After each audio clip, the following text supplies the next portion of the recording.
महेश कंधे पर बैग टांगे गांव के पास वाले जंगली रास्ते से गुजर रहा था। उसके हाथ में एक चिट्ठी थी जिसको पढ़ते हुए वो अपने कदमों को आगे बढ़ा रहा था। एक चौराहे पर आकर वो रुका। यहां से कहां जाना है भाई? उसने चिट्ठी को पढ़ा। चौराहे पर पहुंचकर डाकघर जाने वाला रास्ता पकड़ लेना और उसी तरह आप डाकघर पहुंच जाएंगे। वाह, डाकघर वाले रास्ते पर आगे बढ़ना है, लेकिन डाकघर का रास्ता कौन सा है ये तो लिखा ही नहीं। तभी उसने देखा कि एक रास्ते पर एक बोर्ड लगा है जिस पर डाकघर का रास्ता बताया गया है। शुक्र है भगवान का, वो उसी रास्ते पर आगे बढ़ गया। तकरीबन 15 मिनट चलने के बाद उसे जंगल के बीच एक डाकघर नजर आया। लगता है यही है। डाकघर के बाहर एक आदमी खड़ा हुआ था। क्या आप ही नए डाक बाबू हैं?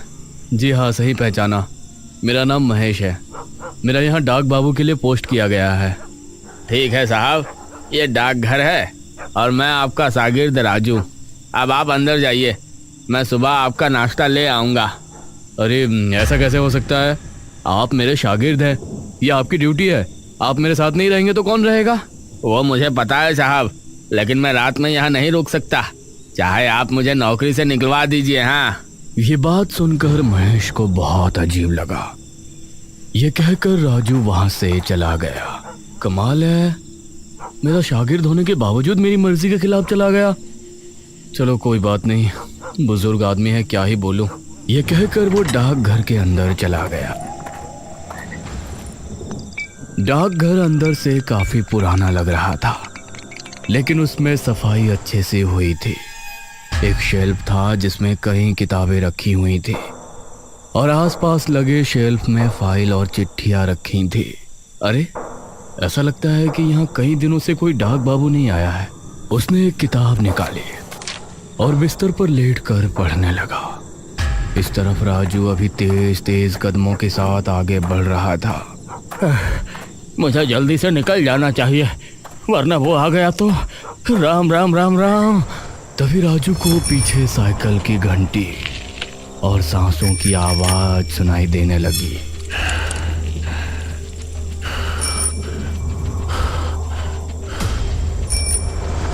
इन आवाजों को सुनकर उसका दिल दहल उठा। उसने पलटकर देखा तो उसकी आंखें खौफ से फट पड़ी।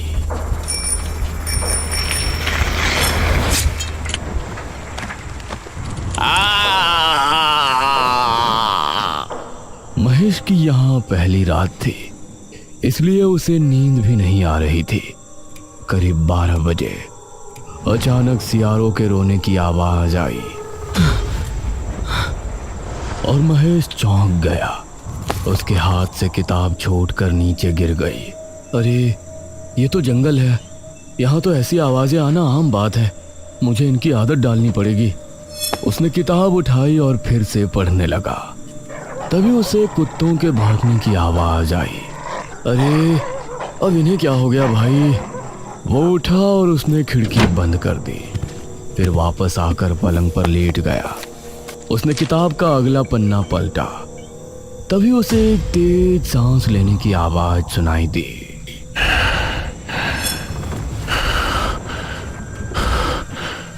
और साइकिल के पेडल के साथ घंटी की आवाज भी सुनाई दी। ये इतनी रात को कौन साइकिल पर घूम रहा है? और ये सांसों की आवाज।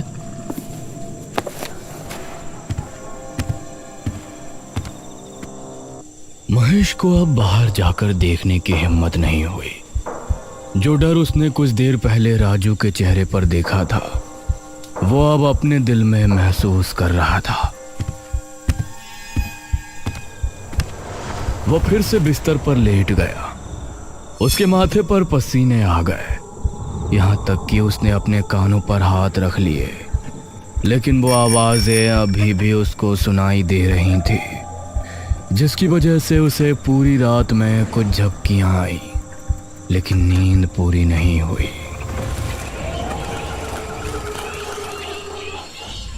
सुबह के 6 बजे जब घंटा बजा तो उसकी आंख खुली। हे भगवान, शुक्र है तेरा। उसने खिड़की खोली और आसपास देखा तो सब कुछ ठीक था।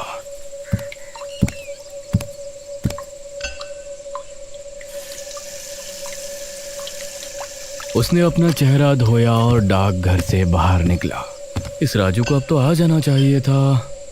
चलो थोड़ा टहल कर देखता हूँ यहाँ आसपास क्या है। लगता है चाय भी किसी दुकान पर पीनी पड़ेगी। महेश टहलने निकल पड़ा। उसने पाया कि जंगल में साफ सुथराई का इंतजाम अच्छा नहीं है। वो टहलते हुए सड़क पर निकल आया और उसे एक चाय की टपरी नजर आई। जी नमस्ते भाई। नमस्ते साहब, इस गांव के तो नहीं लगते, कहाँ से आए हैं? सही पहचाना चाचा, मैं वो डाकघर का नया बाबू हूँ। ये सुनकर वहां मौजूद सभी लोग महेश को घूरने लगे। क्या आप उस डाकघर के बाबू हैं? क्या आप रात को वहां रुके थे? ये सुनकर महेश को अजीब लगा। हाँ, अब वहां पोस्ट हुआ है तो दिन हो या रात मुझे ठहरना तो पड़ेगा। इसमें इतनी हैरानी वाली कौन सी बात है? अरे नहीं नहीं, कुछ नहीं। आपको कोई परेशानी नहीं है तो ठीक है, वरना हमने तो यही देखा है कि जो भी डाक बाबू आता है वो या तो रात को रुकता नहीं, और रुकता है तो अगले दिन भाग जाता है। चाय वाले की बात सुनकर अब महेश को राजू की बात ध्यान आई। कैसे वो भी वहां रुकने को तैयार नहीं था।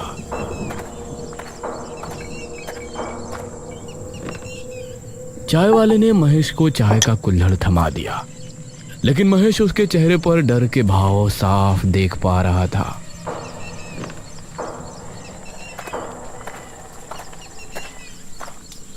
महेश चाय पीकर वापस डाकघर आया तो उसे फोन आया। जी महेश बाबू बोल रहा हूँ। डाक बाबू, मैं गांव का मुखिया बोल रहा हूँ। वो असल में आपका शागिर्द आज आपके पास नहीं आएगा। अरे लेकिन क्यों नहीं आएगा मुखिया जी? मैंने तो अभी नाश्ता तक नहीं किया। अरे वो कोई बात नहीं, हम कुछ दिनों में नया शागिर्द आपको दे देंगे। खाने पीने का इंतजाम आपको मैं करवा दूंगा, बस आप कुछ दिन इंतजार कर लीजिए। बड़ी अजीब बात है, कोई पूरी बात बताता ही नहीं। महेश ने फाइल निकाली और अपना काम करने लगा। दोपहर तक उसने रजिस्टर का काम किया और फिर दोपहर से शाम तक चिट्ठियां बांटने गया।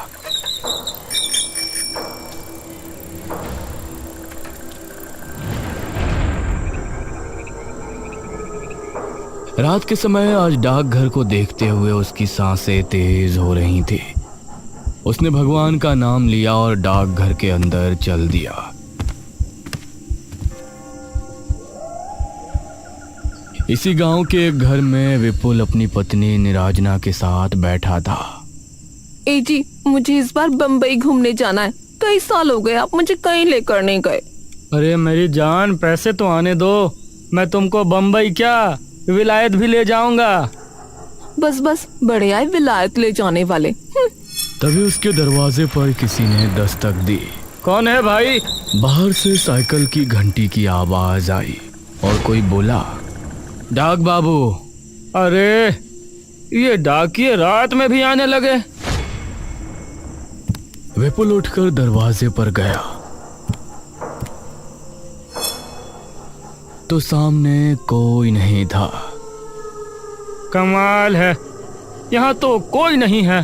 तभी उसकी नजर जमीन पर पड़ी तो वहां पर एक चिट्ठी पड़ी थी।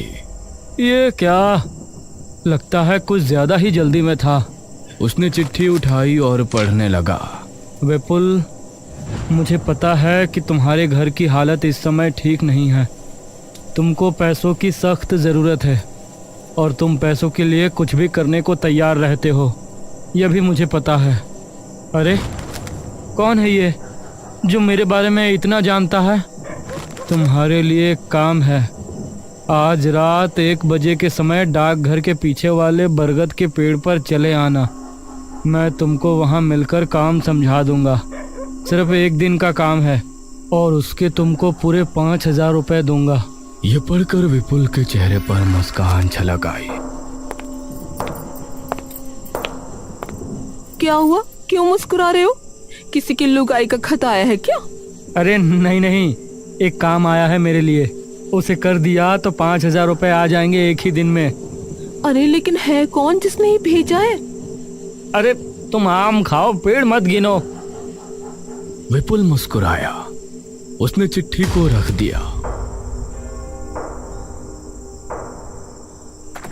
और 1 घंटे बाद घर से निकला। उसके चेहरे पर मुस्कान थी, लेकिन दिल में एक सवाल भी था। एक ही दिन में 5,000 मिलने वाले हैं तो जरूर कोई बड़ा काम ही होगा। ये कहते हुए वो आगे बढ़ रहा था और अभी जंगली रास्ते पर ही था। तभी उसको साइकिल की घंटी सुनाई दी, जिसे सुनकर वो रुक गया। कौन है? उसने पीछे मुड़कर देखा तो वहां कोई नहीं था। अब वो फिर से आगे बढ़ने लगा, लेकिन बार बार साइकिल की घंटी की आवाज उसे सुनाई दे रही थी। वह डर को काबू में रखते हुए बरगद के पेड़ के पास पहुंचा। अरे यहाँ तो कोई नहीं है, बरगद का पेड़ तो यही है। अरे कौन है भाई, क्या मेरा उल्लू बनाया है?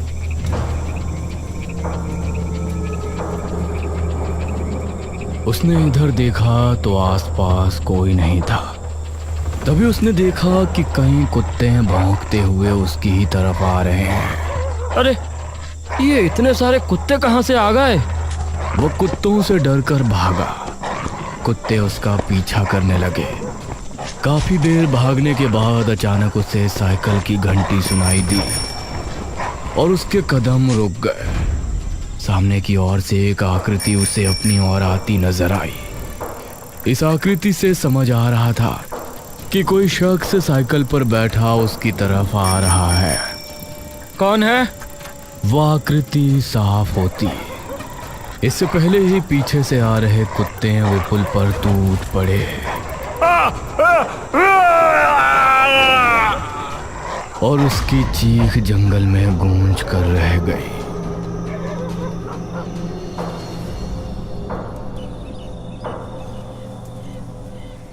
सुबह होने पर विपुल की लाश जंगल में पाई गई।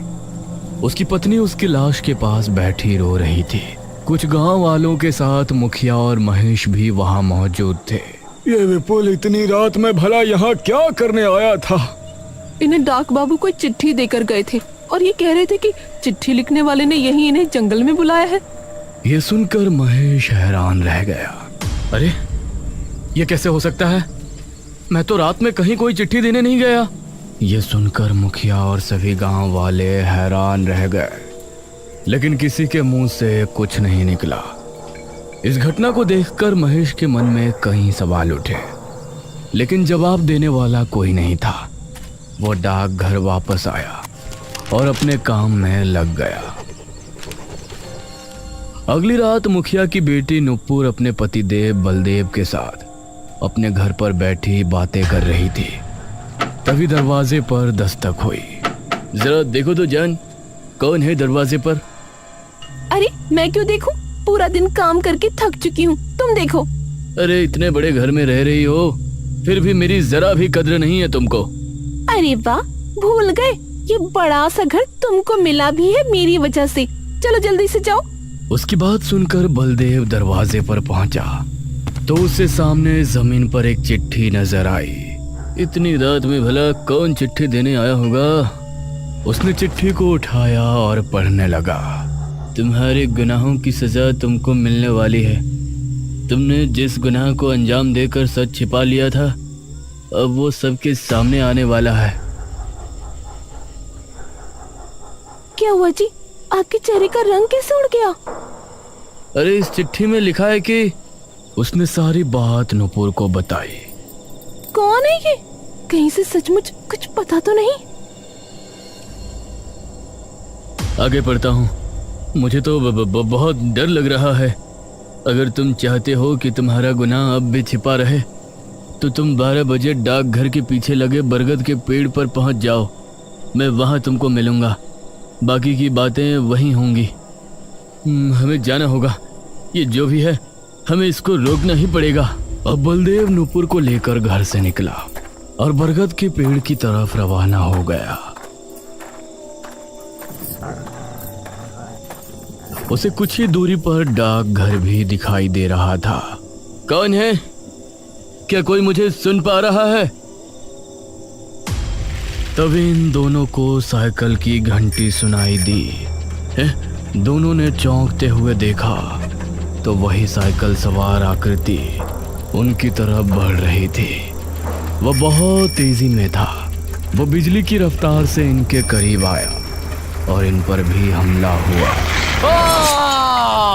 यह चीख डाकघर में बैठे महेश को सुनाई दी। इस बार मुझे देखना ही पड़ेगा। महेश जल्दी से उस जगह पहुंचा तो उसने पाया कि बलदेव और नुपुर उसी हालत में मरे पड़े हैं जैसे विपुल की मौत हुई थी। कौन है ये? क्यों लोगों को मार रहा है? कोई जानवर है या राक्षस? तभी उसने सामने से एक साइकिल को आते हुए देखा। उसे आता देखकर महेश का गला सूख रहा था।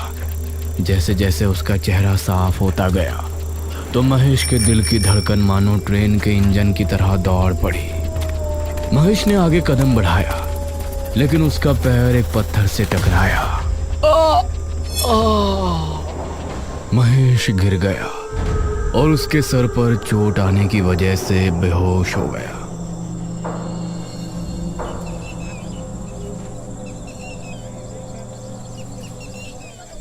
सुबह जब उसकी आंख खुली तो गांव के कुछ लोग और मुखिया भी वहां मौजूद था। मुखिया अपनी बेटी और दामाद की लाश के पास बैठा रो रहा था। आज गांव के लोगों का डर अपनी सीमा के बाहर नजर आ रहा था। ये सब क्या हो रहा है मुखिया जी? अब और 2 मौतें हो गई। मुखिया बस रोए जा रहा था। महेश ने पास ही पड़ी चिट्ठी उठाई जो इन दोनों को मिली थी। उसे पढ़कर महेश का दिमाग घूम गया। कौन हो सकता है जो मेरी जगह लोगों को चिट्ठी देकर यहाँ बुलाता है और उन्हें मार देता है? डाक बाबू, यह डाकघर ठीक नहीं है। आप भी ना जाने कैसे यहाँ टिके हुए हैं, वरना यहाँ जो भी आता है एक दिन में ही डर कर भाग जाता है। सच कहूँ तो मैं भी भागने वाला था, लेकिन मुझे नौकरी की सख्त जरूरत है। वरना रातों को साइकिल की आवाजें, कुत्तों की भौंकने की आवाज और सियारों के गुर्राने की गरज, इन सब से डर तो बहुत लगता है। क्या आपको भी वो आवाजें सुनाई देती हैं? हाँ, आप लोग मुझसे क्या छिपा रहे हैं? जब आप उन आवाजों के बारे में जानते हो तो कुछ और भी जानते ही होंगे। इस पर मुखिया ने जवाब दिया। हमारे गांव में गायत्री नाम की एक विधवा अपने बेटे आर्यन के साथ रहा करती थी। उस समय मैं मेरे घर का निर्माण करवा रहा था। वह वहां मेहनत मजदूरी करती थी। अपने बच्चे को पाला, उसे अच्छी तरह पढ़ाया लिखाया था। आर्यमान ने पढ़ लिख कर अपनी माँ का नाम रोशन किया और इस गांव का पहला डाक बाबू बना। लेकिन ना जाने एक दिन उसके साथ क्या हुआ। उसकी लाश जंगल में बुरी अवस्था में पाई गई, जैसे उसे किसी खूंखार जानवर ने नोच खाया हो। उसकी मौत देखकर उसकी माँ सुध-बुध खो बैठी थी। उसके बाद से जो भी डाक बाबू यहाँ आता है तो उसको साइकिल की घंटी सुनाई देती है और अजीब अजीब डरावने आवाजें आती, और कोई भी डाक बाबू यहाँ एक दिन से ज्यादा नहीं ठहर पाया। यह सुनकर महेश की उत्सुकता और बढ़ गई और उसने तय किया कि आज रात वो पता करके ही रहेगा कि सच्चाई क्या है इस रहस्य साइकिल की घंटी का और कुत्तों के भौंकने का।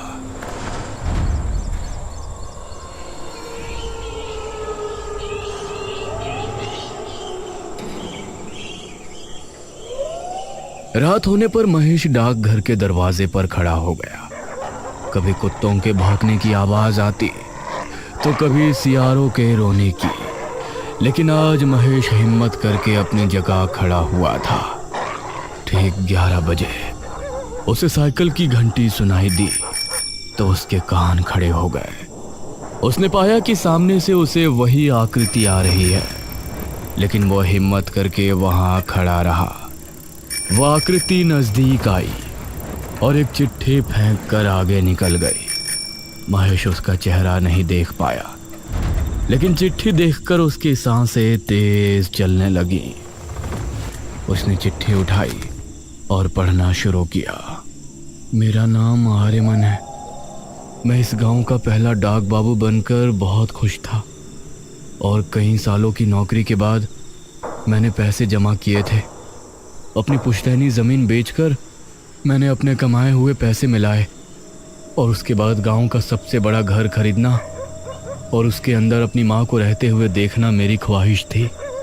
लेकिन वो घर मुखिया ने अपनी बेटी के नाम कर रखा था। मैंने मुखिया से उसे खरीदने की बात कही तो उसने मुझसे पैसे तैयार रखने को कहा।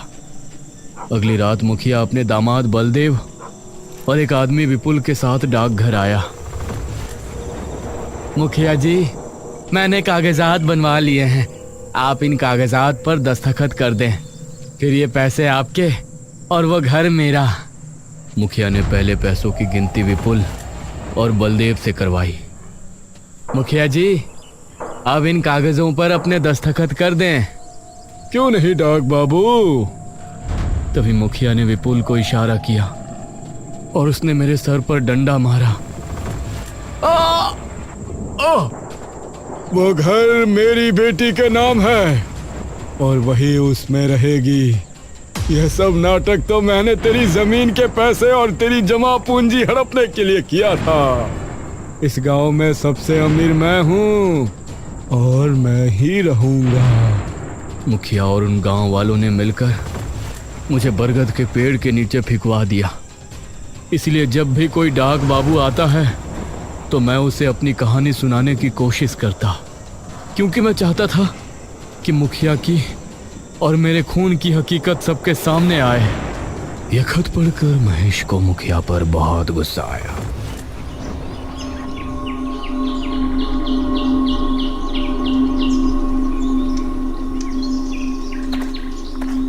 वो अगली सुबह मुखिया के घर पहुंचा।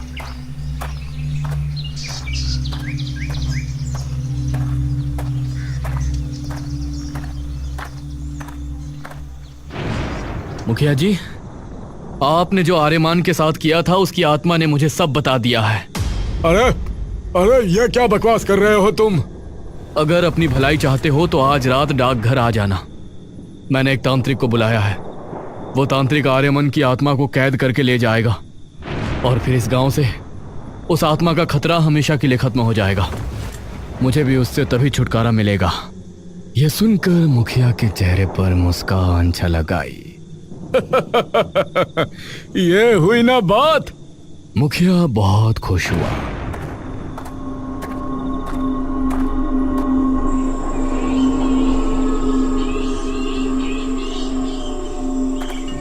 और रात होने पर वो डाकघर पहुंचा।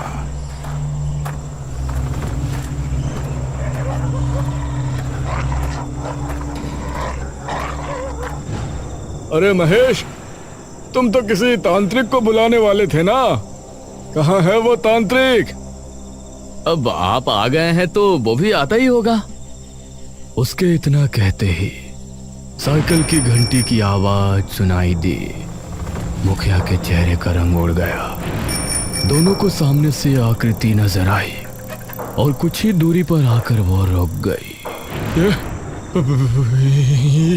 ये क्या है? तूने मुझे मारकर अच्छा नहीं किया मुखिया।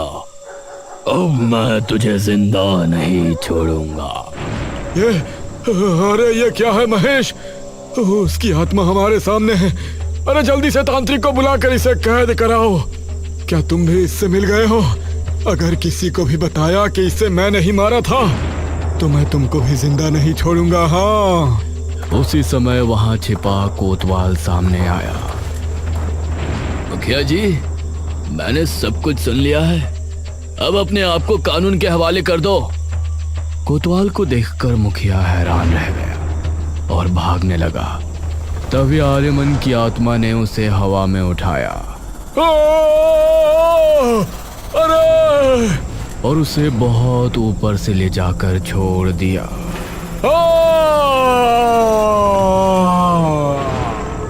ज्यादा ऊंचाई से गिरने पर मुखिया की मौत हो गई। अब मेरी माँ को उस घर में पहुंचाना भी तुम्हारा ही काम है महेश। मैं जरूर करूंगा।